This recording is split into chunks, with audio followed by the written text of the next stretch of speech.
It's 15,000 years ago. You're a hunter-gatherer somewhere in Eurasia. Your life is basically wake up, try not to die, find food, try not to die again, sleep. Every single day. And one night around your fire in the middle of nowhere, you hear something rustling in the darkness just beyond the light. You freeze. And then a pair of yellow eyes blinks at you from the shadows. Now. Most animals at this point would either run away or eat your face, but this one doesn't. It just sits there, watching you, and something about it makes you not throw your spear at it. That moment is probably where the entire story of dogs begins. And here's the thing.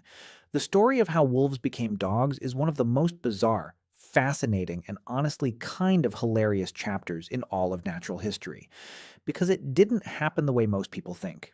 Humans didn't exactly plan it. There was no ancient guy who said, you know what, I'm going to domesticate an apex predator and turn it into a creature that sleeps on my pillow and cries when I leave the room for 30 seconds. No, it was way more chaotic than that. First, let's establish something important. Dogs are not a separate species that existed naturally in the wild. They are, biologically speaking, a domesticated subspecies of the gray wolf, Canis lupus familiaris. Every single dog that has ever existed, from the terrifying German Shepherd to the embarrassingly small Chihuahua, is descended from wolves. Which means at some point, wolves and humans had a conversation that went very, very differently than it should have. But when exactly did this happen? Scientists have been fighting about this for decades, and honestly, they're still fighting. The current best estimate puts the domestication of dogs somewhere between 15,000 and 40,000 years ago. That's a huge range, and the reason it's so wide is because the archaeological record is messy. DNA doesn't lie, but it does get confusing, and ancient bones don't come with timestamps. What we do know is this. Dogs were the first domesticated animal. Not cows, not horses, not goats. Dogs, by a massive margin. Horses weren't domesticated until about 6,000 years ago. Dogs were already man's best friend when humans were still thousands of years away from inventing farming. This wasn't a planned agricultural decision. This was something that happened deep in the Stone Age, probably multiple times, in multiple places, before humans had even figured out how bread worked. Which raises the obvious question. How? Here's where it gets really interesting, and where the old romantic idea of dog domestication completely falls apart. The classic story goes like this. A brave prehistoric human finds a litter of wolf pups. He takes them home. He raises them. He trains them. He creates loyal hunting companions. Beautiful, heartwarming, completely not how it happened, because here's what nobody tells you about wolves. They are not domesticable as adults. You can raise a wolf pup from birth, give it love and food and a warm place to sleep, and it will still be fundamentally biologically a wolf. It will still have wolf instincts. It will still be dangerous. It will still want to do wolf things. Zoos have known this for centuries. Wildlife sanctuaries know this. The idea that some ancient human just decided to tame wolves through sheer force of will is the kind of thinking that gets people bitten. So if humans didn't intentionally domesticate wolves, what actually happened? The leading theory right now, the one that has the most scientific support and also happens to make the most sense, is that wolves domesticated themselves. Read that again. The wolves chose this. Sort of. Here's how it worked. As humans became better at hunting, they started generating something that no other predator in the ecosystem was producing at scale. Consistent, reliable garbage. Leftover bones. Discarded scraps. Animal parts they didn't eat. And when you're an opportunistic scavenger like a wolf, that is basically the equivalent of a Michelin star restaurant opening up in your neighborhood. So some wolves, not all wolves, just some of them, started hanging around human camps. Staying close. Waiting for scraps. And the key thing here is which wolves were doing this. It wasn't the big, dominant, aggressive ones. Those wolves wanted nothing to do with humans.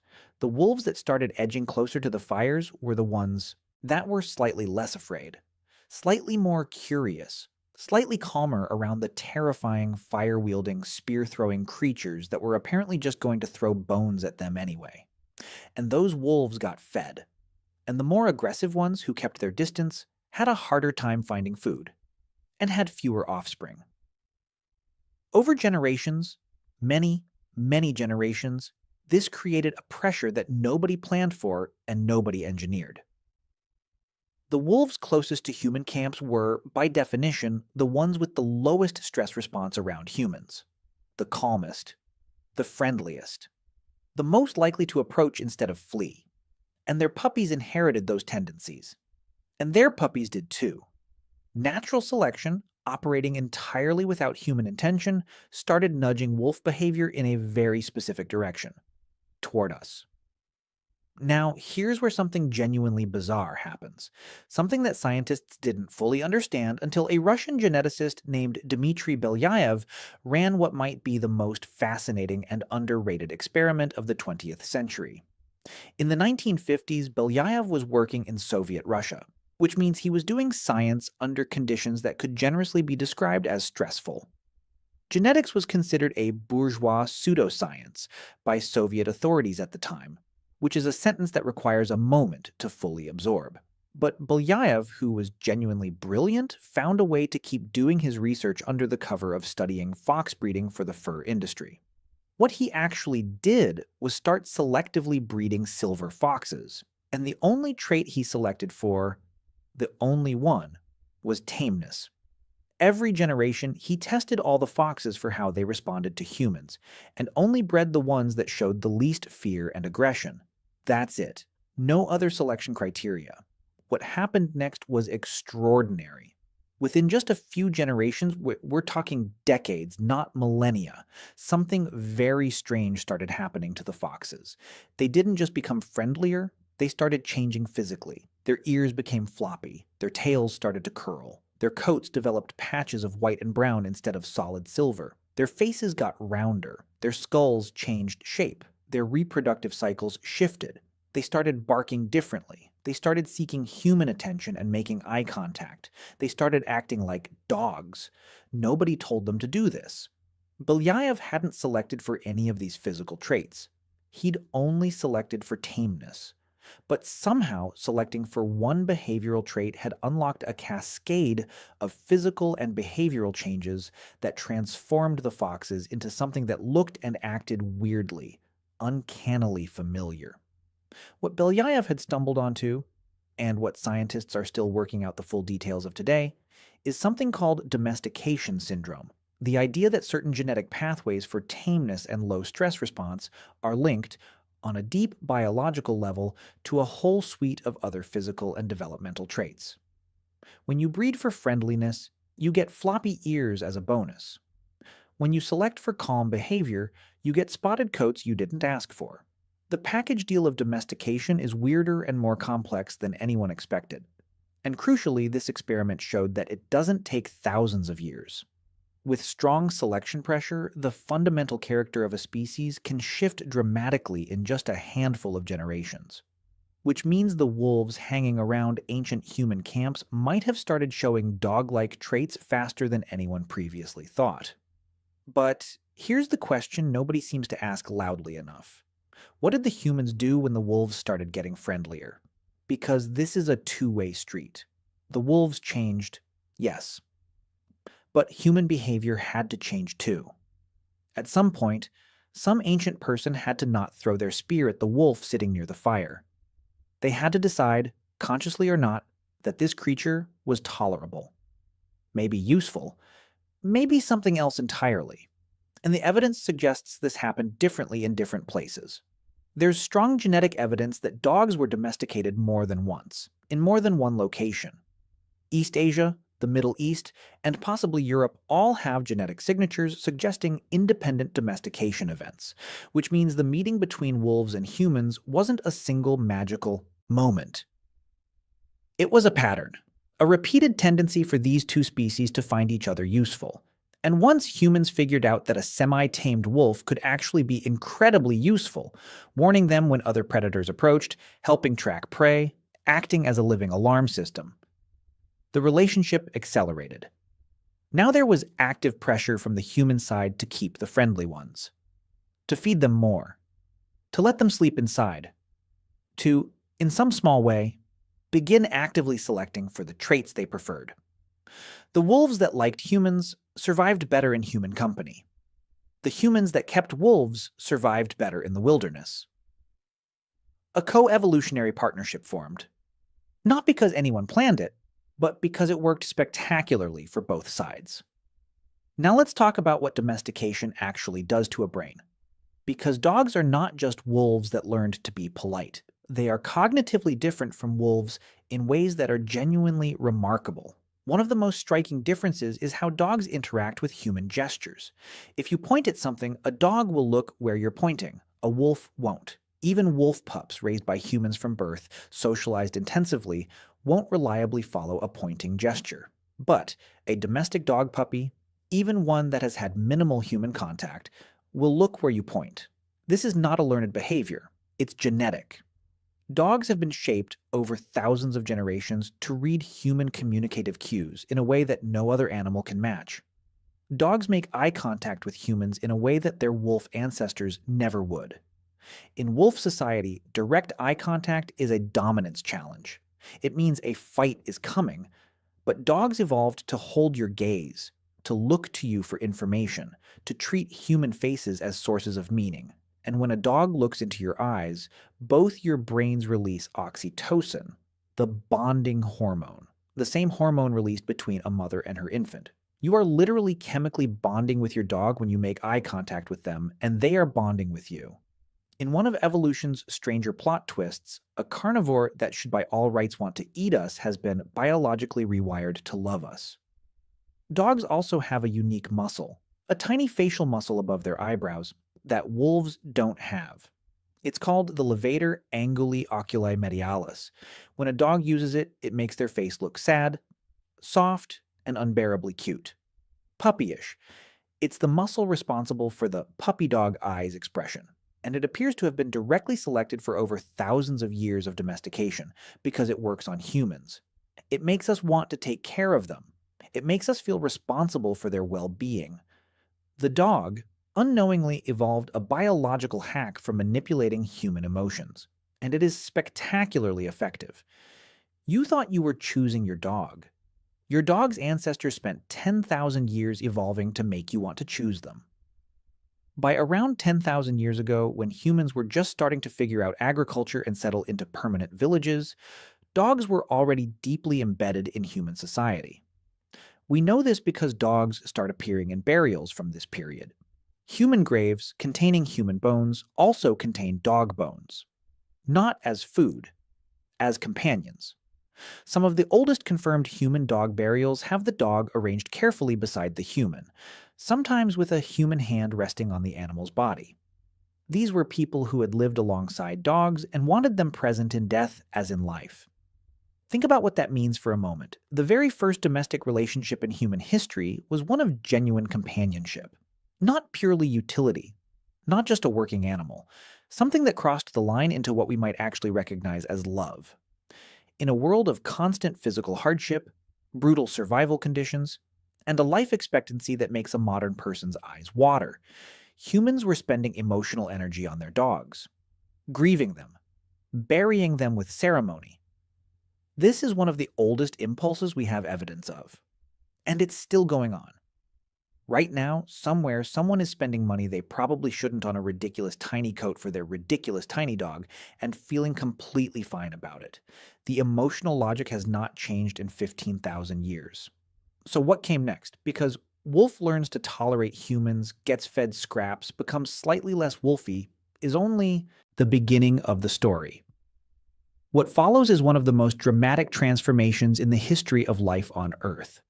After that initial domestication, humans took the wheel. The natural pressure that had started the process, select for tameness, get dogs, was replaced by something much more directed, human intentional breeding. And humans turned out to be absolutely wild about variety. Over the next several thousand years, humans bred dogs for specific jobs. Hunting dogs, herding dogs, guard dogs, sled dogs, war dogs, lap dogs for aristocrats who apparently had a lot of time on their hands. Different sizes, different shapes, different temperaments, different instincts.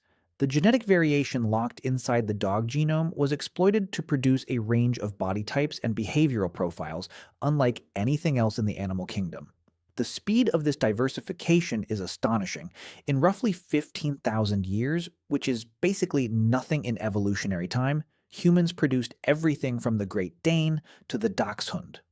From the greyhound, built for pure speed, to the bulldog, which is shaped like a very sad loaf of bread and somehow still finds the energy to be a personality.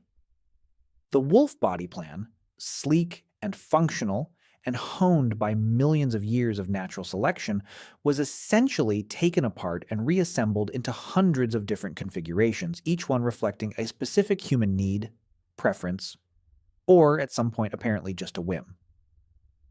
Modern dog breeds as we know them are actually very recent. Most of the breeds that exist today were formally defined in the 19th century during a period of intense interest in controlled breeding that produced what were called breed standards.